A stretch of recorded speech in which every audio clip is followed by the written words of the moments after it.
Today I'm going to be taking a look at yet another show that I have never given a chance, Moral Orel. I honestly have no idea what I'm getting myself into. Hey Succubus, have you seen Moral Orel before? No, bro. I've never seen a lick of it. I have no idea what it's about. But my guess, it's like VeggieTales characters having an orgy because religion. I don't know, bro. Leave me alone. I have to eat this pumpkin pie. VeggieTale characters having an orgy? What are you even talking about, you freak? And how do you have pumpkin pie? You're supposed to be getting milked constantly. Either way, I genuinely have no idea what this show is about, but every single time I talk about it, people seem to start geeking and tweaking like, yes, finally, please make a video on it! So I assume that means I'm in for a really good time, or it's going to be so traumatizing that I'm in for a really bad time. But either way, was Moral Orel good or bad? And if you like content just like this, please make sure to like and subscribe. I upload almost every single day and you don't want to miss it. And if you want a place where you can talk about your favorite games, movies, and shows, my Discord will be in the description. Now let's finally take a look at Moral Orel.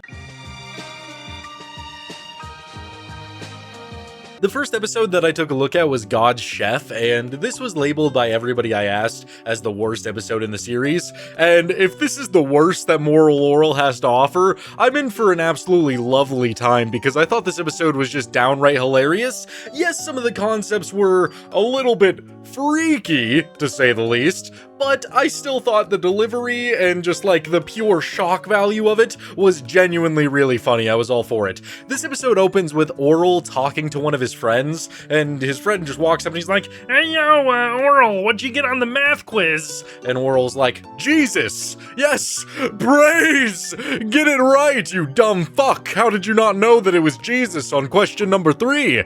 But then Orel does something a little bit odd to me. He just like looks at him deadpan and he's like, "I gotta go to the bathroom!" Like, and something about it was a little bit too excited, you know? A bit too jazzed up to go and release either that sweet stream or that log. So I was a little bit confused, but my mind never crossed the fact of what Orel might be doing, especially because this was my first impression of the show and I don't know how heavy they get into, like, edgier content. So he goes in there, and my mind still never crossed it. The janitor, he walks in there, and initially I was thinking, oh god, the janitor, he's gonna touch him! Oh no, bro, Orel, get out of there! Like, I was worried for him because, you know, it's a Christian or whatever religion type show. Maybe they do some things with pedophilia, because, you know, they get a little bit touchy sometimes, so I was worried for him, but then we just have Orel on the toilet, and he's making some strange noises, and I did initially think that he was just taking a massive shit.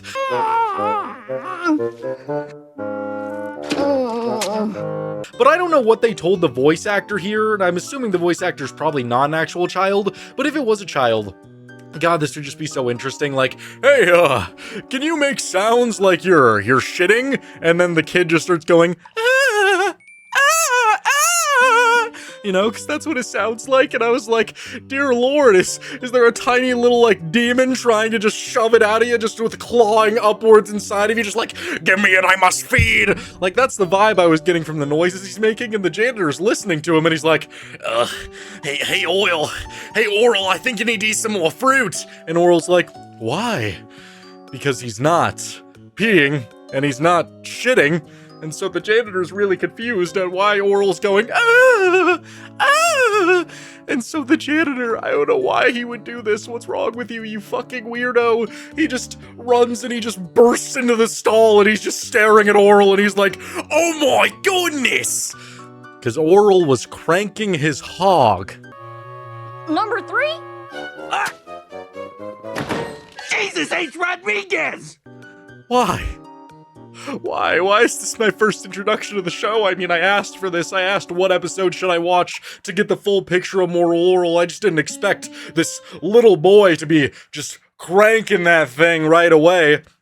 So he gets called to the principal's office, and the principal's reaction is really fucking funny because he's like, you weren't pissing, you weren't shitting, so you were, oh no! Like, he's treating it like it's the worst thing in the planet, and he's trying to explain to Orel that it's awful, and I just love Orel's line delivery. I think it's hilarious, because he's like, well, about a week ago I started, and, you know, my entire world has changed! Do you know what happens to little boys who masturbate? Well, not until a week ago. But now, my whole world's opened up. And yeah, that sounds about right for when a young boy discovers that he could do certain things to his hog to make him, oink. It's just a canon event in a young man's life. But still, it was really funny. The delivery is there. Like, it doesn't just have shock value humor like a lot of other shows that it's just hoping to make you laugh. It's the delivery and the shock of every single character in the show that's actually making it worse. So Orel has to have this conversation with the principal, and then he goes to the priest, and the priest gives him a big long speech about how, it's worse than murder. It's worse than murder when you do that, because, if you murder a person, it's not the same as, splooging, because when you splooge, millions of people die. So you, Orel, are a fucking bastard. That's basically what they're saying to him. And so Orel, he's just like dead set on being able to do anything to bust. It's his ultimate goal in life. So he's asking the priest, well, how could I procreate, my good sir? How could I deliver my seed? And the priest is just kind of done with it. He doesn't want to answer that question. So Orel now has to try and figure this out all on his own. So he, God, it's just so bad. He's just so determined to find that sweet release. He goes home to his father, and it's just such a horrible way to describe it. Babies are made by God's chef, visiting ladies at night while they're asleep and injecting them with the delicious glaze from...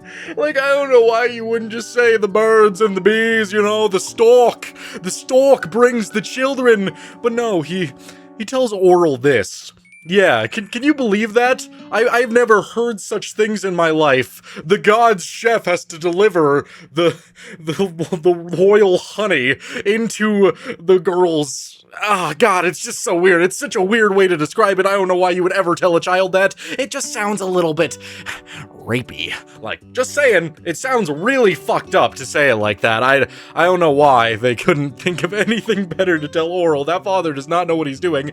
So this immediately gives Orel the impression of what he needs to do, and that is to deliver, in his words, my delicious glaze. So... yeah, that's what he wants to do. So he just, he starts filling up like one of those little pastry pouches because he is God's chef. He has to deliver it all. And he starts just breaking into people's homes, finding women, and just touching his thing up all on him. And just leaving it there. And initially I was thinking, okay, it's a child. Like, there's no way he knows what a vag is. There's no way he would get it inside of there, right? But no, because the next scene, it's the dad reading the newspaper, and he's like, oh, how peculiar! My God, there's 100 women impregnated on the block, and none of them have even gotten jiggy with their man! How could this be happening? And, well, Orel's just walking outside to go and release more of his tension, like, dear Lord. And then it's just so weird. It's so weird, dude. Like, there's this one scene, it's the last woman that he gets to, and he's up there, and he's just cranking that thing, and the face that we get to see for Orel, just the biggest smile as he's using it, and the poor woman wakes up. Oh.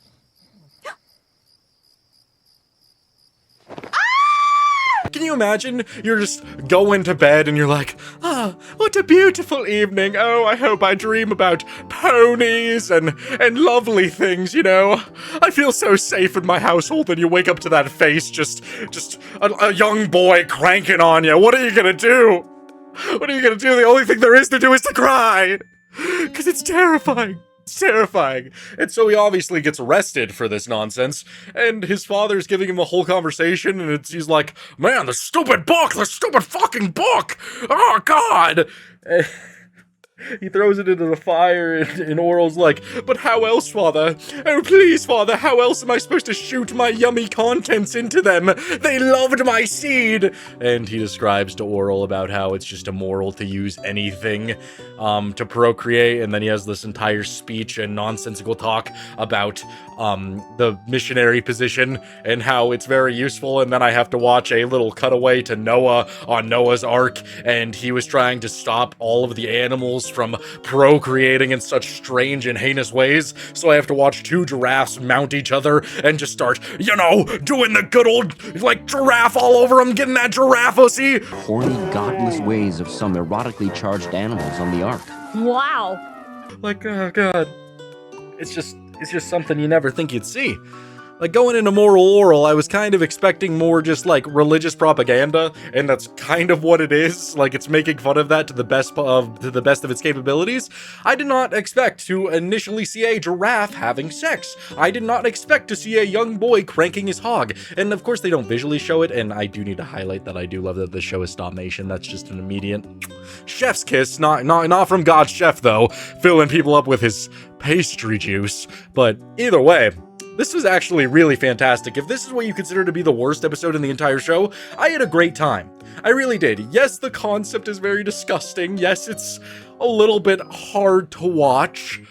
But when you take into consideration that Orel thinks he is being moral and very godly for doing this, and he's just going around as happy as can be to use his, you know, yummy contents, it's a little bit funny, I can't lie. Like, I laughed multiple times at this episode. Man, I can't imagine if something like this aired today. Gee, that would not be good. That would not be good for today's society. They would not be able to handle it. Cancel Moral Orel, cancel it now. But either way, I thought this was really funny. If I was to rate this 1 to 10, I would give this a solid, like, 8 out of 10. I thought this was really funny through and through. I did not have a boring time. I absolutely loved it. Taking a look at the episode Charity, which you all said was one of the best episodes in the series, this gave me just such a brilliant thought. I would love so unbelievably much to take a episode of Moral Orel and just, like, take it to a church and say it's a special broadcast that somebody made just for, you know, all of you beautiful people to watch, and it's all people over the age of 65, because this is like the perfect intro to lure you into a false sense of confidence before it just goes way off the edge. Can you imagine, like, your 85-year-old grandma just like, "Oh, Sonny, oh, you prepared such a beautiful piece of art for me. Oh, God, it's claymation. Oh, I remember claymation, remember? Oh, God, I'm so excited to watch this. Let me pinch those cheeks. Oh, why is he cutting himself? Why? What are you doing to me, Junior? He's doing crack, Junior! You know? I just feel like it has so much potential to genuinely make a old person just go off their rocker and just start tweaking. Like, doesn't that sound hilarious? It sounds funny to me. This episode opens with Orel wanting this, like, bandage case so that he could put his religious figurines in there. And it's a bandage case, so his dad is all like, "Orel, you have to use all of those bandages if you want to be able to use the case." And the second he said that, I knew he was going to start cutting himself. Like, why would you say something like that? So they cut to church and he's just, yep, just bandaging himself up, and his father keeps giving him really bad advice, like, if you buy something, you need to make sure you use it all the way up. And while he's sitting in church, the reverend, he's just like, "Oh, you must help the poor, you must." And so Orel, while walking down the street after he gets a brand new job, he sees a homeless man in an alley and is like, "Hot dog!" He goes up to him to help him out by giving him some charity, so he hands him some money, and in return the homeless man gives him crack and, like, tells Orel that he needs to smoke it because it's just the right thing to do, because then he can come back and help him even more. Oh, God. So he goes home and he smokes the crack. His eyes, his pupils dilate heavily, and he's just playing with his Jesus figurine, and then he just switches, and all of a sudden he looks at it and he's like, "Shut up, Jesus," throws it away, and just keeps getting higher and higher. I hope you love it as much as I love you. Shut up, Jesus. It's so funny, bro. And he just keeps on, like, going back for more and more and more as you watch him, like, slowly get more on edge. His eye bags form. He just starts tweaking and jonesing. He needs it so bad. He just keeps getting as much money as possible. And God, I love this scene so much because he's just tweaking out and his boss doesn't give him enough money, so he just jumps up onto the table and just starts beating his boss to a bloody pulp, saying that he quits. No can do, Orel. I'm trying to help the poor, you jerk! Orel, what's come over you?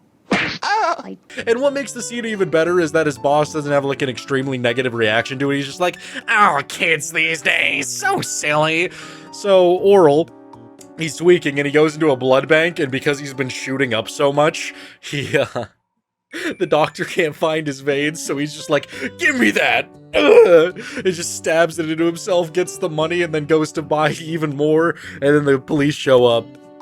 After Oral is just jonesing for it, and his dad is very disappointed in him, and we get one of those big, beautiful talks at the end of the episode about how it's wrong and how, you know, you need to be more lucrative with your deals because you could have made a lot of money just selling this. Why were you buying it? It doesn't make any sense. But either way, it is unbelievably funny what they're able to do in 12 minutes, man. And it always catches you so off guard, because the first, 3 minutes of this, it genuinely seems wholesome. I'm not joking. Show an 85-year-old woman who is extremely holy this show, and they'll be all like, oh, Junior, I love you. Let me bake you some cookies. Oh, God, why is he doing so much crack? Why is he doing so much crack, Junior? They'll start losing their mind. It just has so much potential. It makes me want to go to a church and say it's a special broadcast. It's a bad thing to desire, but it's too funny to pass up. Dear Lord, I just love the escalation of things, and I like watching Oral Jones for it, because he's such a wholesome kid in a way, and I know that's weird after I just watched an episode where he got 100 women pregnant, but, genuinely, it's just so funny to watch this kid who's just trying to be righteous with God turn into such a monster when he's jonesing for crack. There's something so inherently funny about that. I honestly can't get over it. I think it's beautiful. I think it's great. If I was to rate this episode 1 to 10, I would probably give this episode a solid 10 out of 10. It subverts your expectations. It is unbelievably hilarious. Every single thing that happens in it still feels like a natural progression of things. It's not just done for pure shock value. It actually builds upon itself, and everything happens for a purpose. Oral, he wants to be a good person and use all those bandages and do what his father says. He listens to his reverend about helping the poor, and then the poor man convinces him that doing crack will help him greatly. So technically, Moral Orel was being moral. He was doing the best that he could, and it's great writing paired with comedic scenes. I love it. I'm having a great time. 10 out of 10. Would watch again.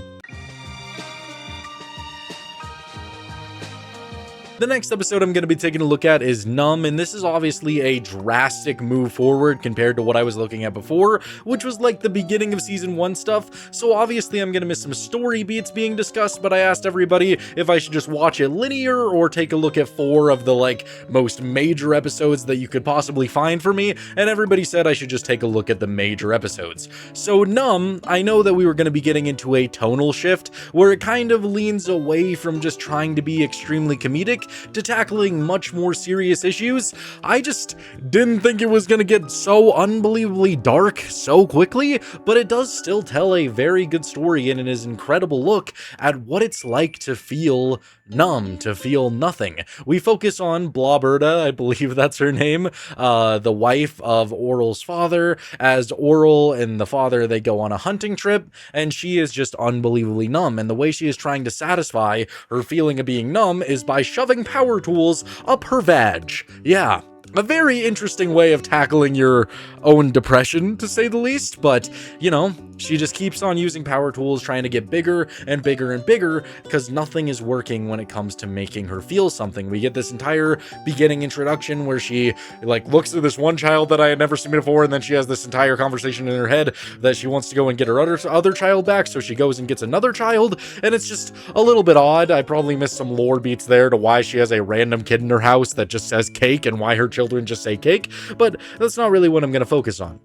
She goes around town trying to satisfy her needs because the power tools just aren't working. She finds this blonde dude who just does not want her even remotely. She goes to the Reverend's house and just is like, oh, Reverend, I want you, mind, body, and soul. And the Reverend just starts going, and he collapses to the ground, and I'm pretty sure he busts all over the place. Yours. All yours. I'm done. So yeah, he doesn't need her because just her voice and saying, I want you, Reverend, was enough for him. Very interesting stuff. So, she eventually goes to this hammer power tool store, and I do like this one joke because the store is named No Hammer Hardware, and the guy, the owner, he gets a call, and he gets very pissed off because people are asking if he has hammers, and he's like, no, it's just my name! He starts freaking out. Yes, we have hammers. No, it's just my name! They are still able to sprinkle in a couple of jokes that I do like. There's really only 2 in this episode. Everything else is just a little bit crazy and focuses more on Blubberta's struggles with, you know, her mentality. But she's in the store and she finds just this massive honker, this massive power drill, and she uses it in a pretty gruesome scene. I mean, it doesn't show it, but just the thought of basically sticking a jackhammer inside of yourself and letting that thing rip wild.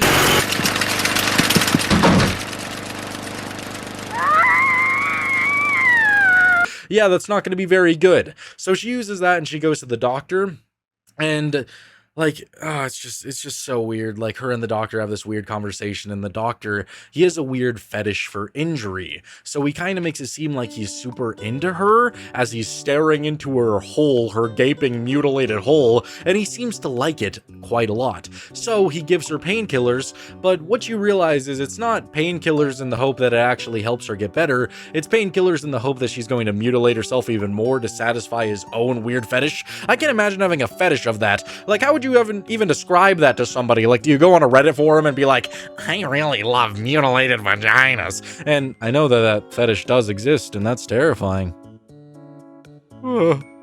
Why? What's wrong with humanity? But either way, she starts using the jackhammer even more, just while on these painkillers, just non-stop all night long. She goes back to the doctor, and they have another really, really weird horn dog interaction where they're just being horny for each other, you know? And so she goes home and she has a handkerchief from the doctor, and she, you know, flicks the bean essentially to her thoughts of the doctor, realizing that she doesn't need to mutilate herself anymore. So she goes back to the doctor's office, but the doctor wants nothing to do with her because, oh, my dear, if it's not mutilated and I can't smell a stinky rotting puss, I don't want none of it.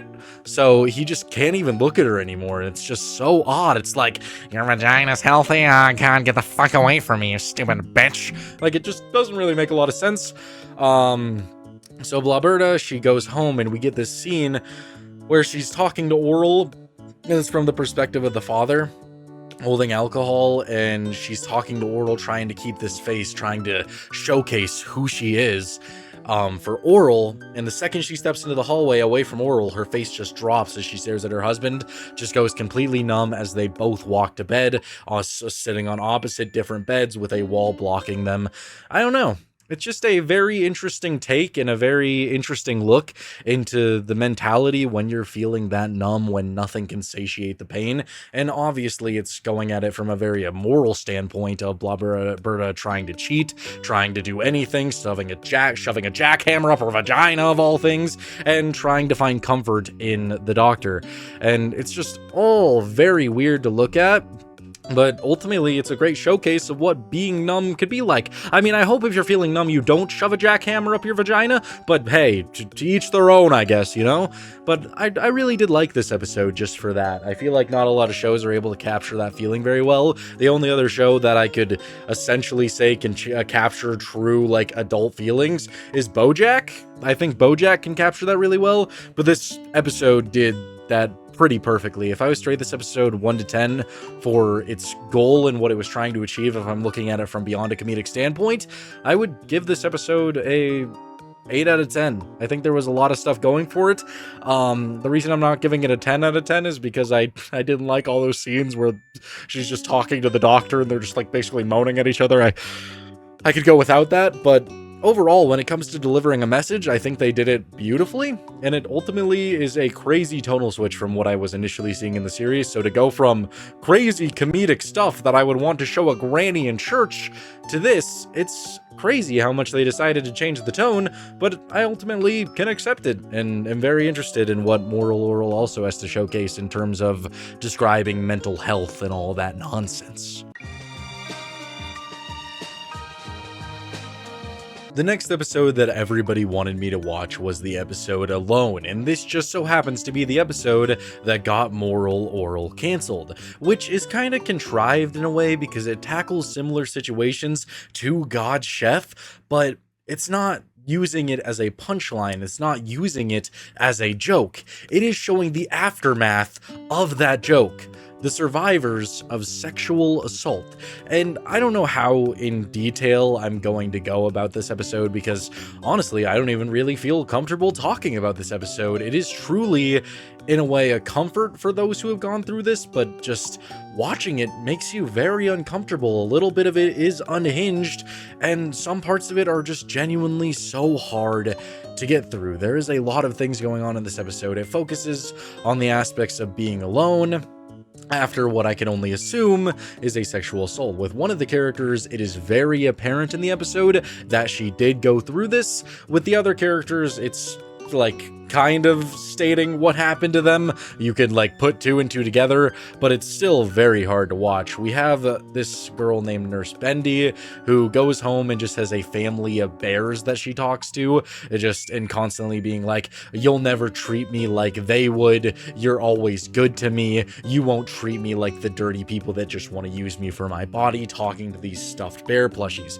So you can put two and two together for that. And then the second girl is much more apparent what happened to her.